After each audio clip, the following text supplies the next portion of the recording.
महफिल के जो चीफ गेस्ट हैं, जो गेस्ट ऑफ ऑनर है, जो गेस्ट स्पीकर है, जो इस इवेंट की शान है, इस इवेंट की मान है, मैं चाहूंगा कि आप बगैर सॉन्ग लगाए हम जरा पाकिस्तान का नारा लगा के और क्लैपिंग करके उनको यहाँ इनवाइट करें कि बॉर्डर तक कम से कम हमारी क्लैपिंग की आवाज आनी चाहिए। आपकी भरपूर तालियों में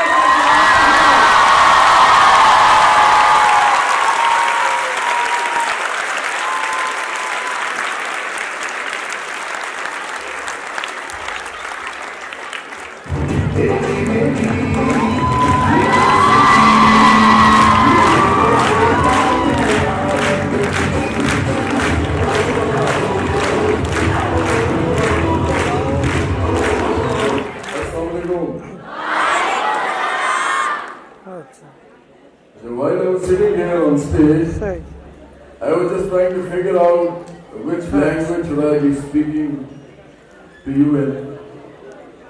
And because there is Cynthia sitting here on stage, and then I saw two very young girls from Canada who spoke very well. In fact, give them a big hand for being so articulate. And for Cynthia also to being such a compassionate woman, she has a lot of kindness, compassion, and love for Pakistan. Please give her a big hand. But then I thought that I should probably be switching from one language to the other, because I can always start my speech in English, but then of course we are all Pakistanis and our mother language is Urdu. So I'm really sorry to be switching over to Urdu now.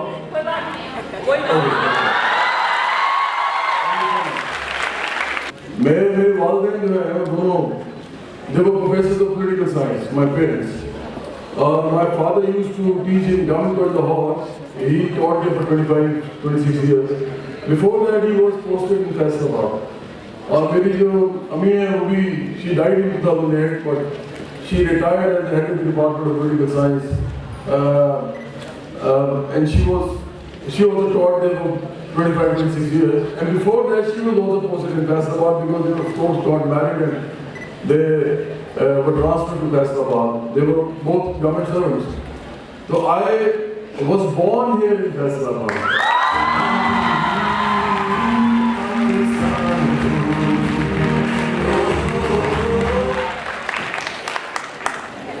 Though both my ancestors, my family, extended family is they all hail from Lahore. Both the maternal and paternal side, but then again, it is for a fact that I was born here in Faisalabad, so I'm Faisalabadi also. Then they just moved back to Lahore, and then of course I did my schooling there.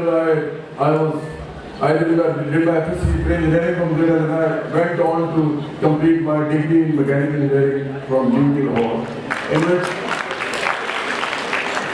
you can clap for me.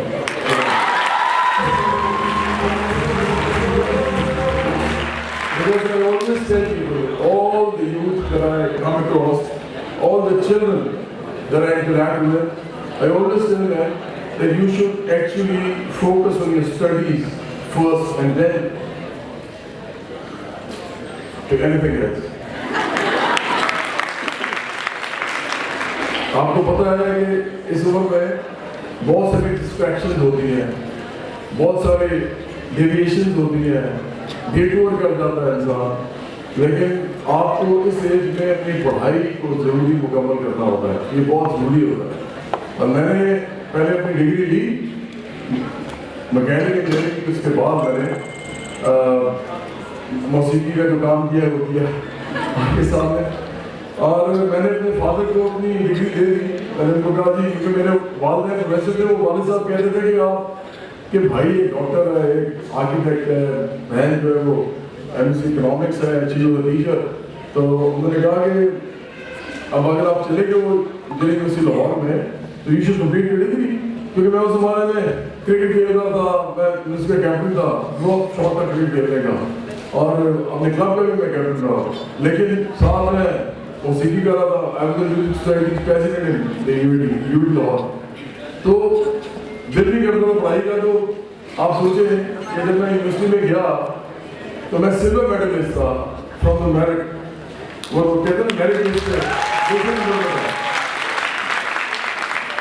ये तो बात clap करने वाली है, अगली वाली नहीं है। जब मैं चला गया दिल्ली उस लाहौर में तो मैंने पेपर देने बंद कर दिए। पेपर नहीं देता था, क्रिकेट खेलता था, म्यूजिक करता था, एक बैंड ज्वाइन कर लिया जुपिटर्स नाम का। It was one of the biggest band of Pakistan, you know that. आपको भी पता होगा, हमारा गाना बहुत मशहूर था, या तो यही दोस्ती है। वो पर उस एज में, उस दौर में, इसलिए मुझे पता है बड़ी मुश्किल एज होती है वो। तो आप इतना कुछ आप कर रहे हो, एक्स्ट्रा करिकुलर एक्टिविटीज आपकी लाइफ में इतनी ज़्यादा हो, तो आप पढ़ाई जो है उसको खैर बात कह देते हैं। But then my father asked me to come and sit with him one day, and he asked me, "What do I want to do in life? What do you want to do in life?" मैंने कहा जी singer बनना चाहता हूँ। उसके बाद जो आपकी किताबें पढ़ के पॉलिटिकल साइंस की सारी उम्र, तो अब पॉलिटिक्स कर ली है मुझे, क्योंकि मुझे देखा नहीं जाता इस मुल्क में कितनी गुर्बत है, कितनी परेशानी है। तो उन्होंने कहा ये कुछ भी नहीं कर सकोगे अगर पढ़ाई नहीं करोगे और डिग्री नहीं लोगे। और याद रखो कि तुम प्रोफेसर की औलाद हो तो गैरतमंदी का तकाजा भी यही है कि डिग्री मुकम्मल करनी है।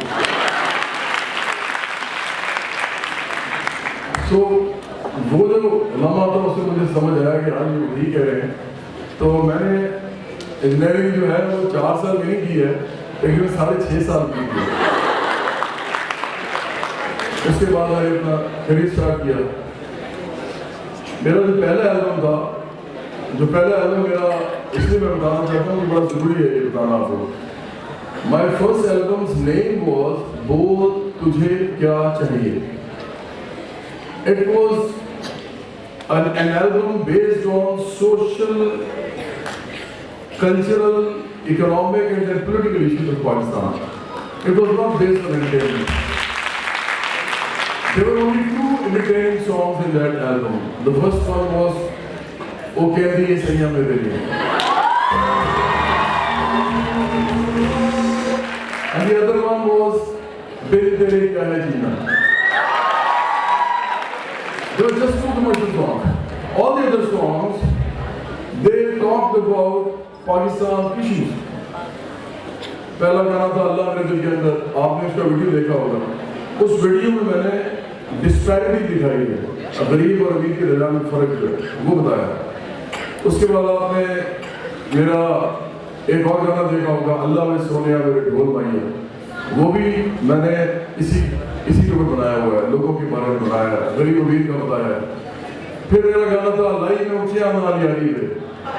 फिर एक गाना था भर दे बोली मेरी मौला। तो उसके बाद आखिरी था बोल तुझे क्या चाहिए। और ये सारे गाने लोग मुझे कहते थे यार ये क्या निकाल रहे हो आप गाने, ये नौजवान कहेंगे ये क्या बोरिंग किस्म का आदमी आ गया है, कैसी बातें कर रहा है। तो मैंने कहा चलो मेरे 2 कमर्शियल गाने भी डाल देते हैं, लेकिन मेरे एल्बम का नाम ये था। और मेरा पहला गाना जो मैंने अपना सोलो के लिए स्टार्ट किया वो अल्लाह मेरे दिल के अंदर से किया, और उसका वीडियो मैंने जैसे आपको बताया कि डिस्पैरिटी के ऊपर था। और एक बात आप याद रखें, दुनिया में किसी मुल्क का जो प्रोग्रेस का कोई जो एवेल्यूएशन होती है, या किसी मुल्क की अगर हमें देखनी है कि इसके अंदर गुंजाइश कितनी है प्रोग्रेस की, तो उस मुल्क की गुर्बत और अमारत नहीं देखी जाती, जीडीपी नहीं देखा जाता। ये सब झूठ है। मैं अभी आपको बताऊंगा जीडीपी वगैरह कितने झूठ बोलते हैं, हमारे सारे प्रोग्राम बोलते हैं। असल होती है जो इंडिकेटर होता है, ये होता है कि what is the difference between the incomes or the assets or the private properties of the rich and the poor in a country. That is called disparity. More the level of disparity is, more chaos is in that country, more chaotic is the situation, socio-economic, cultural, political, everything. क्योंकि आपको disparity में होता क्या है, people start hating each other. people start getting jealous of each other. People start getting very angry, infuriated. They are full of these negative sentiments all the time because there is so much disparity in the society. People don't like somebody to not do anything and be rich. People don't like to toil all the day long and not get anything in return after 24 hours. So when this happens, a country's economy as well as its socio-economic, political structure starts crumbling. ये सबसे important चीज है जो आपको समझनी चाहिए। तो disparity की ओर मैंने गाना बनाया। मेरा शुरू से I had to do politics. I had to come into politics, but because I hailed from middle class, I did not have say a constituency of my own. My father was not a feudal lord, nor was he a capitalist. So getting famous, becoming famous, being renowned, getting popular, in fact getting known to people was my only way towards politics, towards active politics. So that is what I did. And I did it with a purpose. It is not by accident that I am here now, that we have recently formed a political party called Barabari Party Pakistan, which means Equality Party Pakistan. We want to bring equality to this country. तो ये कोई आम चीज नहीं है, ये बहुत बड़ा ख्वाब था जो मैंने देखा था। मेरे रिश्तेदारों को पता है, मेरे दोस्तों को पता है, मेरे घर वालों को तो पता ही है। उनको आप कहेंगे ना, मेरे माँ बाप कह देंगे, मेरे बहन भाई कह देंगे, लेकिन मेरे बैंड मेंबर्स को भी पता था कि this is what I have to do in the end. 2013 में जब मैंने फैसला किया कि मुझे थोड़ा सा कुछ करना चाहिए, तो हमने एक ऑर्गेनाइजेशन बनाई 2012 में हमने एक ऑर्गेनाइजेशन बनाई, इसका नाम था international youth and workers movement. So we were trying to get people from the middle class, working class and the youth together under a platform, under the banner of International Youth and Workers Movement, so that they could stand up for their rights and do some activism for their class. तो ये हमने start किया। 2013 में election आ गए, उससे पहले मैंने school बनाए थे। We build schools in rural areas. हमने वहाँ पे बहुत बच्चों को पढ़ाया, मुफ्त पढ़ाया। We just taught them for free. There are thousands of children that we taught under Talim for All Trust. Then I did a lot in earthquakes and in floods, and you know that very well because I was awarded so many medals for that. But then in 2012, as I told you, it was my first political jump. My first jump into the political arena. But it was a semi-political thing because that organization's name was International Youth and Workers Movement. We were just trying to get a message across to people that we now mean business. We now want to go and talk to the youth and to the working class especially because they are the most oppressed in this country. तो हमने जब वो काम शुरू किया international youth and workers movement का, तो 2013 में इलेक्शन आ गए। 2013 में मुझे इमरान खान साहब ने पीडीआई ज्वाइन करने के लिए कहा, जब किसी आर्टिस्ट को नहीं कहा था, किसी स्पोर्ट्समैन को नहीं कहा था। उन्होंने कहा कि मैं इसलिए बोल रहा हूँ कि मैं मीडिया का आदमी हूँ, वही मीडिया के आदमी है, असल में तो मीडिया के ही आदमी है, उनकी सारी पॉलिटिक्स मीडिया में बनी है। तो ये मैं बोल रहा हूँ तो he can not deny it. उन्होंने मुझे पार्टी ज्वाइन करने के लिए कहा 2013 में, मैंने नहीं की पार्टी ज्वाइन। ऐसे ही बात सब हमारे घर आए लाहौर और कराची के जलसे के बाद, बड़े बड़े जलसे हुए। तो वो आए, उन्होंने कहा, वो यूनिटी लाहौर में वो मेरे सीनियर, मतलब he was not in my tenure in the university but he was my senior. He probably is 15 years my senior in engineering university Lahore. तो उन्होंने मुझे कहा कि यार वो आपने नहीं ज्वाइन किया, आपने लग गया पता, तो आप हमारे साथ आओ, हमारा इकोनॉमिक प्रोग्राम बड़ा अच्छा था। तो मैंने उनसे कहा कि हम तो we are trying to build a party of the left. उन्होंने कहा यार लेफ्ट राइट देखें आप, ये कम हो गया, मसला हो गया खत्म, अब तो बस इकोनॉमी की बात करते हैं सारे। मैंने कहा नहीं, लेफ्ट राइट का मसला नहीं खत्म हो सकता। ये मेरे वालिद साहब और मेरे साथ उनकी बड़ी लंबी बात हुई। मैंने कहा हो नहीं सकता। जब तक दुनिया में गुर्बत रहेगी, अमारत रहेगी, जब तक दुनिया में महरूम रहेंगे, मजबूर रहेंगे, मिस्कीन रहेंगे, उस वक्त तक लेफ्ट और राइट का कॉन्सेप्ट नहीं खत्म हो सकता। तो उनको भी ज्वाइन किया, बल्कि उन्होंने एक बड़े मजे की बात की, मैं आपको वो शेयर करता हूँ। उन्होंने कहा अच्छा अगर इस तरह अगर आप कह रहे थे, वो तो फिर हमारे जो वजीर आला है शहबाज शरीफ साहब, वो भी लेफ्ट के हैं। तो मैंने कहा वो किसे लेफ्ट के हैं? वो तो बहुत बड़े कैपिटलिस्ट हैं और बहुत बड़े सरमायादार हैं, वो कैसे लेफ्ट के हैं? उन्होंने कहा वो इसलिए कि वो हबीब जालिब की नजर पड़ते हैं। तो मैं आपको बता ही रहा हूँ। इसके बाद हमारे दोस्त हैं डॉक्टर लाल खान साहब, उनके पास एक साहब आए नदर गोदल साहब, जो आजकल PTI में हैं, नदर गोदल साहब, उनके भाई हैं जो जुगाड़ गोदल, उनके पास आए। उन्होंने आगे कहा कि जो आज से बात कराएं, पीपल्स पार्टी की टिकट देनी है। अब बाकी लोगों ने पार्टी ज्वाइन करने के लिए कहा था, इन्होंने कहा पार्टी की टिकट देनी है। मैंने कहा मैं नहीं जा सकता अपनी पार्टी में, बेशक वो प्रोग्रेसिव है थोड़े से और सब, लेकिन वो गरीब आदमी की बात नहीं करते। अच्छा ये आप कह रहे होंगे सारे लोग मेरे पीछे आ रहे थे, ऐसा नहीं है। उनको पता था सब पार्टीज को, वो हर एक के पीछे जा रहे थे। जो भी थोड़े से नॉन लोग थे और जिनका सोशल पोलिटिकल डिजाइन थे, वो उनकी तरफ जाते थे। सोशल वर्क किया हुआ था। क्यों? इसलिए कि 2012 में ये स्टडी आई थी कि पाकिस्तान में जो यूथ है वो 60% से ज्यादा है, तो उनको यूथ के नुमाइंदे चाहिए थे जो यूथ के साथ काम कर सकते। तो उन्होंने मुझे भी कहा, सबने कहा, लेकिन हमने नहीं किया। 2017 में फिर हमने अपनी पार्टी बनाई, बराबरी वाली पाकिस्तान, और फिर हमने इलेक्शन जो है ये लड़ा 2017 में, 2018 में, सॉरी, एक साल बाद। तो हमारी पार्टी आप समझेंगे इस वक्त 1.25 साल बड़ी है या 1.25 साल पुरानी है। अब मैं आपको 2-3 से जल्दी में शेयर करता हूँ ताकि आपको पता चले हमने ये पार्टी क्यों बनाई है। आपको ये बहुत गौर से सुननी पड़ेगी बात, क्योंकि ये कोई पार्टी आपको बताएगी नहीं, बताती नहीं है। ये पाकिस्तान की आबादी कितनी है आप बताइए? हाँ जी, पाकिस्तान की आबादी कितनी है? 22 करोड़ आबादी है पाकिस्तान की। पाकिस्तान का GDP कितना है? पाकिस्तान का GDP बताएं कितना है? मैं बहुत खुश होता हूँ अगर इस तरह के नौजवान जो बैठे हो उनको इस तरह की चीजों को बताओ, क्योंकि अगर आपको इनका नहीं पता ना तो पॉलिटिक्स के अंदर आपका हक ही नहीं है कि आप पॉलिटिक्स के बारे में कुछ सोशल मीडिया पे एक दूसरे से लड़े। आपको पता ही नहीं, क्योंकि politics is all about economy. Politics is all about economy. कहते हैं कि पॉलिटिक्स इज कॉन्सेंट्रेटेड इकोनॉमिक्स। तो अगर आपको ये चीजें नहीं पता तो इसका मतलब कि आपका कोई हक नहीं है कि आप पॉलिटिक्स के बारे में बात करें। तो कितनी है GDP बताइए?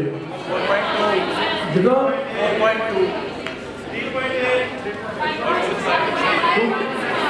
275 बिलियन डॉलर जो है ना वो पाकिस्तान की GDP है।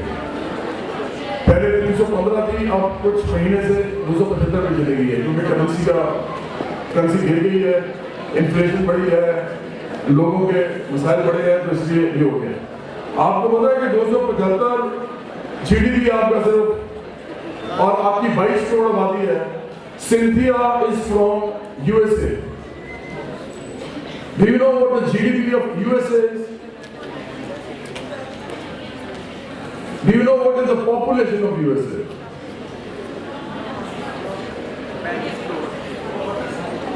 The population of USA right now is 320 million, which means 32 crores.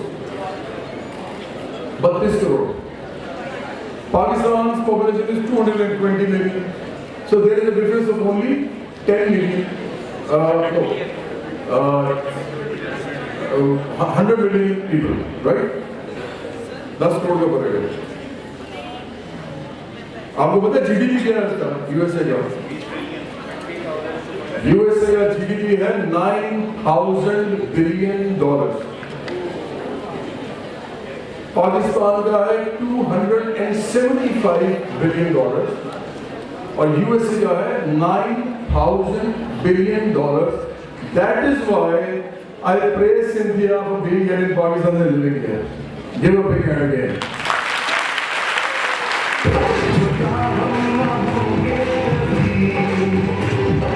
अच्छा,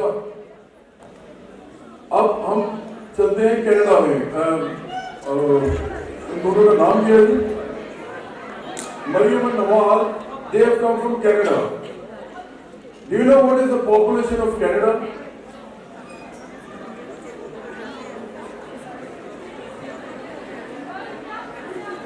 You will be amazed if I tell you. You will be amazed. It is one of the biggest territories of the world. और अब population आप सुनेंगे तो हैरान हो जाएंगे Canada की।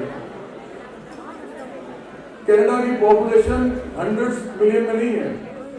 कनाडा की पॉपुलेशन सिर्फ ओनली 37 मिलियन है, मतलब 3,70,00,000 लोग टोटल कनाडा में।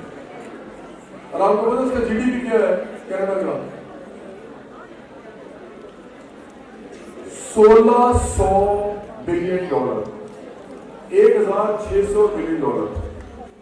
तरक्की कहां पे होगी और खुशहाली कहां पे होगी बताइए? पाकिस्तान में तो जितनी है आपको पता ही है।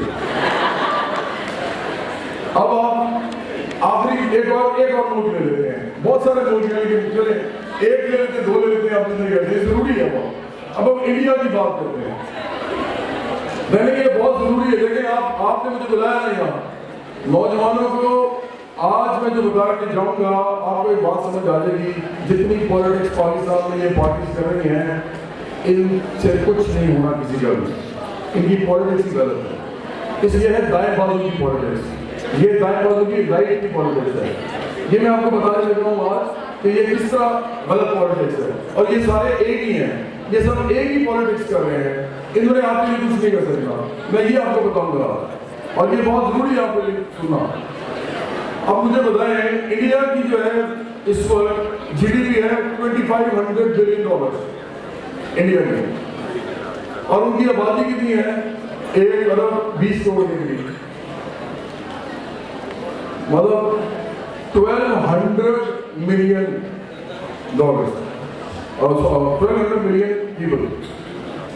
तो 2500 में भी वो पाकिस्तान से बहुत आगे हैं। उनका अगर आप जीडीपी टू पॉपुलेशन रेशियो देखें तो हमसे बेहतर है। इसीलिए इंडिया आपसे बहुत ज्यादा बेहतर उसके ग्रोथ रेट। आपको पता है पाकिस्तान का ग्रोथ रेट छोड़े है ही नहीं और नीचे जा रहा है। हमारी इंपोर्ट जो है वो कम हुई है थोड़ी सी, तो एक्सपोर्ट और कम हो गई है। लेकिन ये जो आपको बताने लगा हूँ, इंडिया का ग्रोथ रेट इस वक्त चाइना से भी ज्यादा है। चाइना का ग्रोथ रेट बहुत तेज था, 7-8%, 9% तक गया, उससे भी आगे जाना था, लेकिन इस वक्त वापस गया है। 8% ग्रोथ रेट है इस वक्त इंडिया का। आप सोच भी नहीं सकते इस वक्त इतना रेट। लेकिन इंडिया में जीडीपी टू पॉपुलेशन रेशियो की हम बात कर रहे हैं। GDP to population ratio India में 80 करोड़ गरीब लोग हैं, मतलब 1,20 करोड़ लोग हो और आपकी सिर्फ 2500 जीडीपी हो, तो उसका नतीजा क्या निकलता है? नतीजा ये निकलता है कि इंडिया में 80 करोड़ गरीब लोग हैं, जिनमें से 42 crore 420 million people in India they are living in extreme poverty. बहुत ज्यादा गुर्बत है वहां पे। और वो कितने बनते हैं? 42 करोड़, आपके मुल्क की आबादी का करीबन डबल। वो तो इतना ज्यादा गरीब है कि आप सोच नहीं सकते। तो मुझे बताएं, इंडिया जो है आज तक इतनी गवर्नमेंट्स आई, मनमोहन सिंह आए, वाजपेयी साहब आए, वो क्या नाम है, आजकल मोदी साहब आ गए हैं। इंडिया में तो कभी फौज भी नहीं आई, मार्शल लॉ नहीं लगा इंडिया में, कभी लगा कभी। लेकिन फिर भी इंडिया जो है वो अपने गरीब लोगों के लिए कुछ नहीं कर पा रहा। उनका 80 करोड़ लोग गरीब हैं, ग्रोथ रेट इतना तेज है, लेकिन पॉवर्टी खत्म नहीं हो रही। क्यों नहीं हो रही? इसलिए कि जीडीपी टू पॉपुलेशन रेशियो बहुत ज्यादा छोटी है। आप सुन रहे हैं मेरी बात? अब हम आखिरी बात करते हैं। स्वीडन की आबादी कितनी है पता आपको? अब स्वीडन की बात करना जरूरी क्यों है? Because Sweden is a welfare state, Canada is also a welfare state, America is not.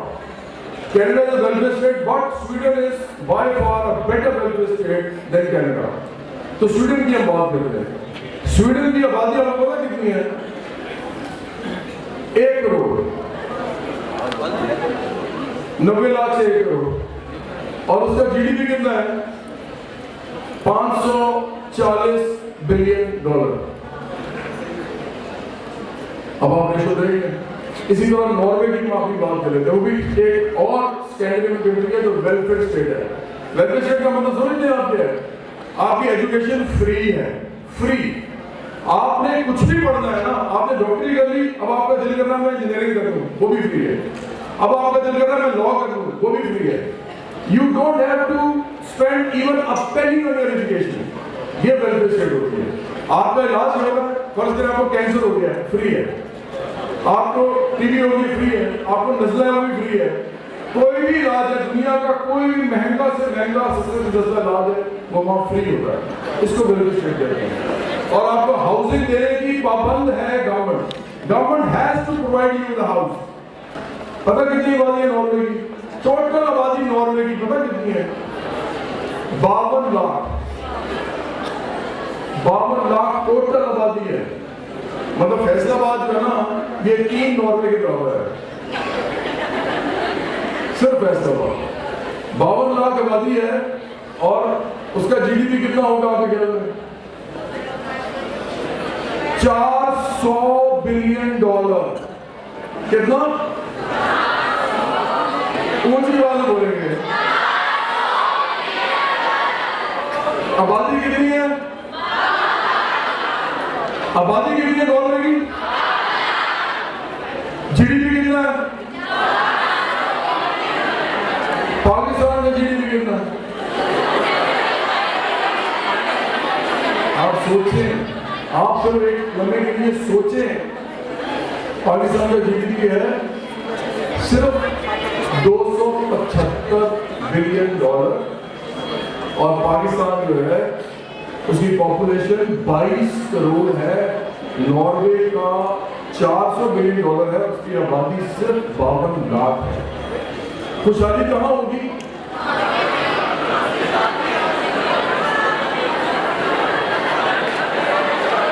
Clap करें जरा।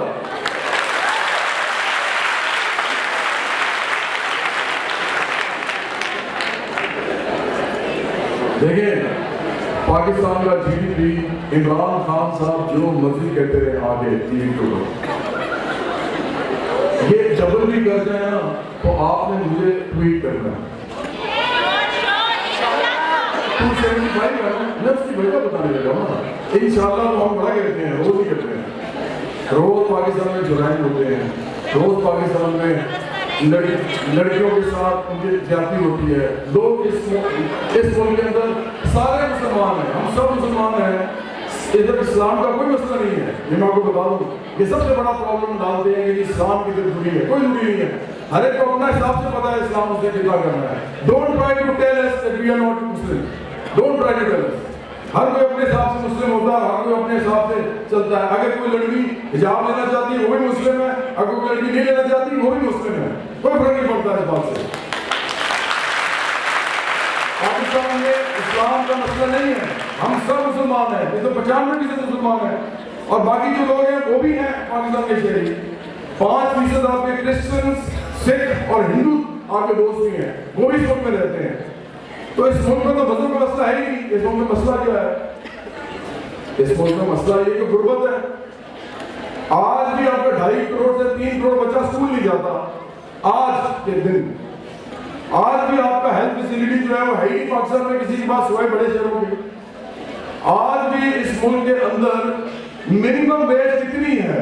कितनी मिनिमम वेज है? आप तो Faisalabad is an industrial city ना, 16,500 रुपया मिनिमम वेज है।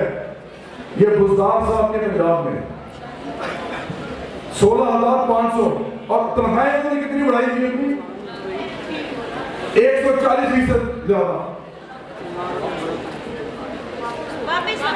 वापस होने के बाद अभी नहीं हुई, और अगर हो भी जाए तो सिर्फ मैं ना कुछ वेट नहीं करने आएगा। देखिए इसलिए आपको कुछ पता नहीं है, आपको तो ये नहीं पता मैं बता रहा हूँ, तो सिर्फ वेट ना करें मेरे साथ, मेरी बात सुन ले उसके बाद समझ करें। इधर मैं PDI PMLN और पीपल्स पार्टी के लिए नहीं आया, मैं अपनी पार्टी की बात करने आया, उसको समझने की कोशिश करें। आप लोगों को बड़ा बेवकूफ बनाया गया है, इसको जरा गौर से सुने मेरी बात। हाँ बहुत ज्यादा बनाया गया।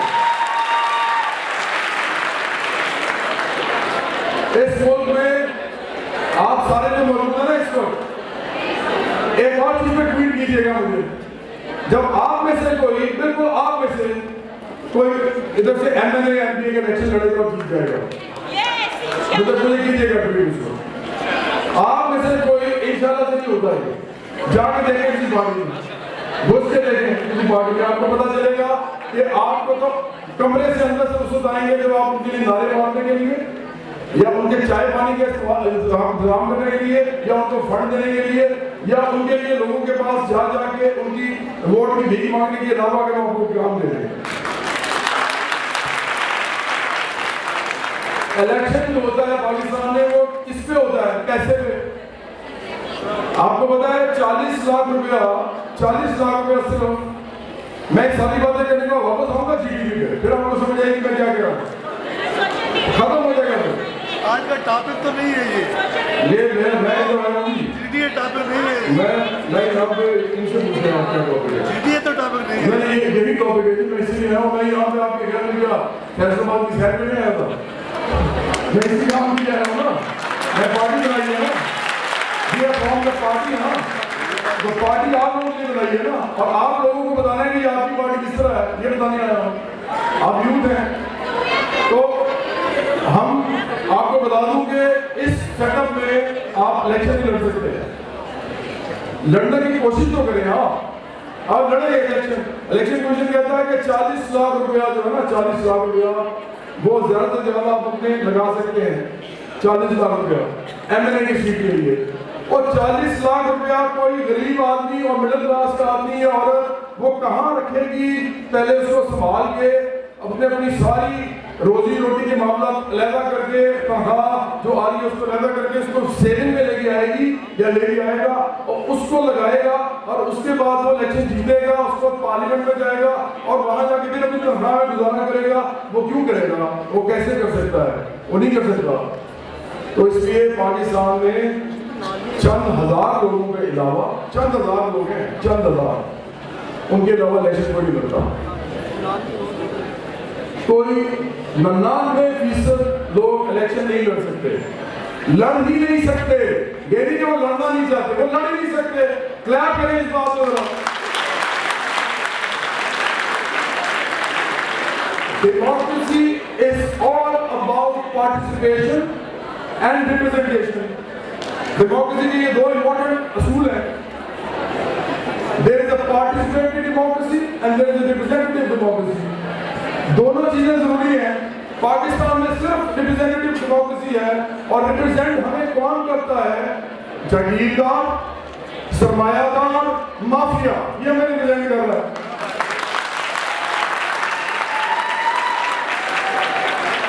और वो कहता है कि मैं पार्लियामेंट में जाके आपके मसाइल हल करूंगा। मुझे एक बात बताएं, एक इंडस्ट्रियलिस्ट है, उसने अपने मजदूरों को तनख्वाह दे दी है। गौर से सुने मेरी बात, ये आपको कोई नहीं बताएगा, आपको बता रहा हूं, ये नहीं बताएंगे कभी भी, क्योंकि इन्हीं के बल पर उनकी पार्टी चलती है। एक इंडस्ट्रियलिस्ट है, उसने अपने मजदूरों को तनख्वाह दे दी है। फर्ज करें उसकी फैक्ट्री में 500 लोग हैं, 500, वो 500 लोगों को तनख्वाह देना चाहता है। वो जब जाता है पार्लियामेंट में तो वहां जाके मजदूर कहते हैं कि हमारी तनख्वाह बढ़ाएं, मिनिमम वेज बढ़ाएं। तो क्या वो इंडस्ट्रियलिस्ट जब वोटिंग होगी इसके लिए, तो क्या वो इंडस्ट्रियलिस्ट वोट करेगा इस बात पे कि हाँ इनकी तनख्वाहें 10-10 हजार बढ़ा दें? करेगा वो बताएं? खत्म हो गई बात। क्या कोई जागीरदार अपने मजारे के लिए वोट करेगा कि हाँ इसको आजाद कर दें? क्या कोई भट्टा मालिक जो है, भट्टा मजदूर जो जहाँ काम करते हैं, भट्टे का जो मालिक है, क्या अपने मजदूर के लिए ये वोट करेगा कि मेरे मजदूर के जितने कर्जा है उसको छोड़ दे, इसकी फैमिली को मेरा हक मैंने किया हुआ है, सबको यहाँ रखा हुआ है, क्या उसके लिए वोट करेगा? अगर तनख्वाह नहीं बढ़ाए तो करप्शन करेंगे। और जनाब पार्लियामेंट इसीलिए करप्शन करते कि उनकी तनख्वाहें कम होती है।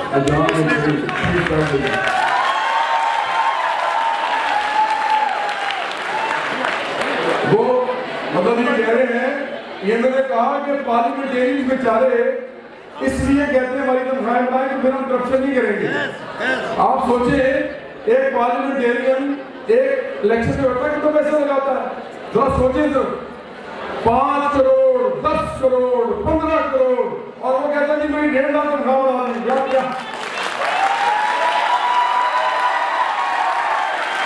तो क्या हो गया आप लोगों बेवकूफ बनना बंद करें। 99% की कोई रिप्रेजेंटेशन नहीं है पार्लियामेंट के अंदर, इसीलिए आप लोग जॉब के लिए मारे फिर रहे हैं, इसीलिए आपके पास एजुकेशन नहीं आती, इसीलिए आपको हेल्थ नहीं आती। आप जाएंगे तो मेरे पास इसलिए आई कि मेरे वालिदैन दोनों प्रोफेसर थे, और उस जमाने में जब मैंने पढ़ा है तो मेरी फीस सिर्फ 101 रुपया थी, 101 रुपया, और ये भुट्टो साहब के रिफॉर्म्स की वजह से थी। आज मुझे जाके दिखाए कोई गरीब प्रोफेसर का बच्चा और यूनिवर्सिटी में जाके दिखाए और वो मुझे पढ़ के दिखाए वहां पे। अगर किसी के 4 बच्चे हो तो बिल्कुल ही नहीं पढ़ सकते। आप काइंडली एक सेकंड, जो लोग इसमें बोलना चाहते हैं, जब मैं चला जाऊंगा आप उसको बोल लीजिएगा। I am not there for a debate. अब खत्म मैं कर रहा हूं। पाकिस्तान सिर्फ एक तरीके से बोल सकता है, सिर्फ एक तरीके से बोल सकता है, वो ये है कि 99% लोग पॉलिटिकल प्रोसेस के अंदर दाखिल हो। 99% लोग, आप तो सोच भी नहीं सकते ना, इसलिए आप सोशल मीडिया पे एक्टिविज्म करते हैं। बस आप तो सोच भी नहीं सकते। और आपको ये भी पता होना चाहिए कि जब तक आप अपने हाथ से कानून नहीं बनाएंगे अपने लिए, अपने तबके के लिए, आपके लिए ये नहीं बनाने वाले। 70 साल में बना कभी कानून आपके लिए? तो इसलिए पाकिस्तान के अंदर 99% लोग जब तक पॉलिटिकल सोच के साथ पॉलिटिकल एरिया में नहीं आएंगे, वो बड़ी तादाद में इलेक्शन में हिस्सा नहीं लेंगे, वो बड़ी तादाद में लोगों को ये बावर नहीं करा पाएंगे कि हमारे पास जो है पैसा नहीं है, लेकिन चूंकि वोट तो हमने ही एक दूसरे को दिया है, और ये पार्टी तो खड़ी ही हमारे अपने लोगों के लिए है, और ये पार्टी खड़ी ही मिडिल क्लास मेरे कुछ नौजवानों को कर रही है, तो हम वोट भी इन्हीं को देंगे और इन्हीं को पार्लियामेंट में लेके जाएंगे वोट देके अपना। और ये चीज सिर्फ पाकिस्तान में नहीं हो रही इस वक्त। ये सिंधिया से आप पूछिएगा, there is a person called Bernie Sanders in America right now, who is a force of the left. He is the most popular politician amongst the youth in USA right now. Not Trump, not Hillary Clinton. It is Bernie Sanders. Am I right about that? Can you please raise your hand so that you can endorse me? He is 7 years old. वो पता क्या कहता है? वो कहता है ये 1% लोग अमेरिका में 99% लोगों का खून चूस गए हैं। इस वक्त क्या है वो? प्रेसिडेंशियल कैंडिडेट है, प्रेसिडेंट के लिए लड़ रहा है। जेरेमी कॉर्बिन जो है, जो इस वक्त, अच्छा जो ट्रूडो की हम बात करते हैं, Trudeau is another person from the labour, मतलब वो लेबर पार्टी का आदमी है। ट्रूडो जिसकी बात करते हैं कनाडा में, ये भी लोग लेफ्ट के लोग हैं, ये लेफ्ट की पार्टी है। इसी तरह जब जेरेमी कॉर्बिन की बात करते हैं जो इंग्लैंड में है, he is a left party force, labour party का आदमी है। अब मैं आपको एक बड़े मजे की बात आज बता के जाता हूँ, आपका हैरानी हो जाएगी। आपको पता है अभी लंदन के मेयर के इलेक्शन हो रहे थे। अच्छा आपने ये बात मेरी गौर से सुनी है, फिर मैं जीडीपी की बात करके खत्म करूंगा। वो तो मुझे बताना है आपको कि जीडीपी कैसे बढ़ेगा पाकिस्तान का, बताना है। तो क्या हुआ कि लंदन के मेयर के इलेक्शन हो रहे थे, लंदन के मेयर के, और लंदन के मेयर के इलेक्शन में लेबर पार्टी से, जो जिसका नाम ही लेबर पार्टी है, इंग्लैंड में 2 बड़ी पार्टीज हैं, एक का नाम लेबर पार्टी है, एक का नाम टोरीज या कंजर्वेटिव पार्टी है। तो लेबर पार्टी का जो उसका चेयरमैन है, उसका नाम है जेरेमी कॉर्बिन। इन लोगों ने लेबर पार्टी की तरफ से लंदन में मेयर के लिए एक कैंडिडेट खड़ा किया जिसका नाम क्या था? क्या बात है, शुक्र है, इधर से आइए। क्या करें आपके लिए सही बात है।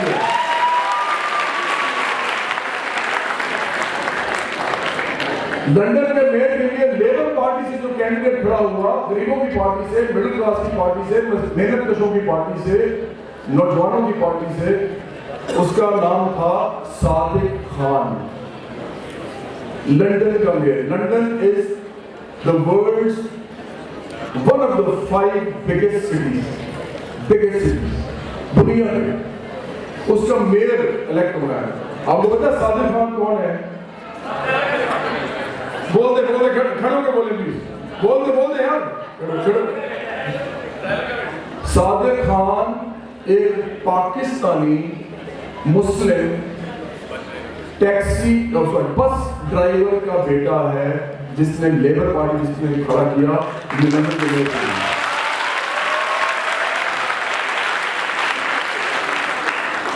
और आपको पता उसके खिलाफ कौन खड़ा हुआ?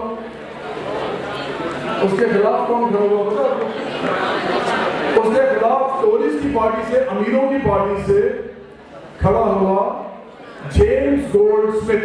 नाम आता है आपको? उसका बेटा है, उसका नाम है जैक गोल्डस्मिथ।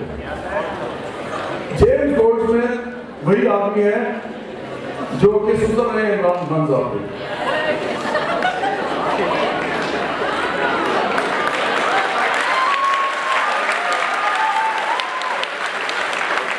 वो खड़ा हुआ दूसरी पार्टी की तरफ से, और आपको पता है क्या हुआ?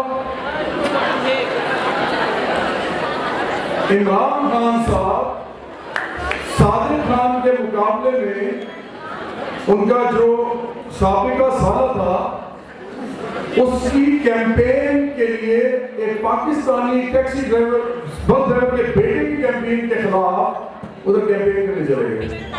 मुझे लग रहा है कि आप कॉन्सेप्ट में किसी ने कोई कॉन्सेप्ट नहीं बना। और आप पता क्या हुआ फिर? आगे क्या हुआ? वो हार गया।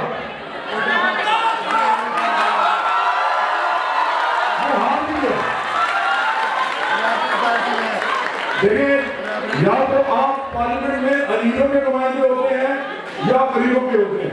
या तो आपकी पार्टी अमीरों की होती है या गरीबों की होती है। ये याद कर लीजिए आप। और जीडीपी पाकिस्तान का सिर्फ एक तरीके से बढ़ेगा, सिर्फ एक तरीके से। वो तरीका ये है कि पाकिस्तान में आज तक जितनी गवर्नमेंट्स आई हैं सब कहते हैं, नवाज शरीफ साहब कहते हैं हजारी साहब करप्ट है, हजारी साहब कहते हैं नवाज शरीफ साहब करप्ट है, इमरान खान साहब कहते हैं दोनों करप्ट है। और फिर आप पीछे चलिए तो मार्शल ने लगाया, वो कहते थे कि जी ये सारी जमहूरी हुकूमतें करप्ट है। और फिर जब जमहूरी हुकूमत आती थी तो वो कहते थे मार्शल लगाने वाले करप्ट है। तो इसका मतलब पता क्या हुआ? इसका मतलब है कि पाकिस्तान जब से बना और आज तक सारी करप्ट गवर्नमेंट ही आई है। तो ये जो सारी करप्ट गवर्नमेंट है, सारी करप्ट गवर्नमेंट इनके अपने अपने दौर में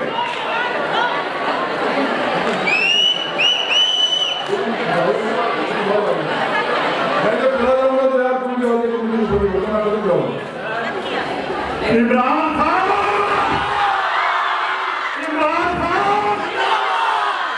प्लीज इधर थोड़ी सी मुकराना गुफ्तगू में प्राइम मिनिस्टर पाकिस्तान के खिलाफ मुकराना गुफ्तगू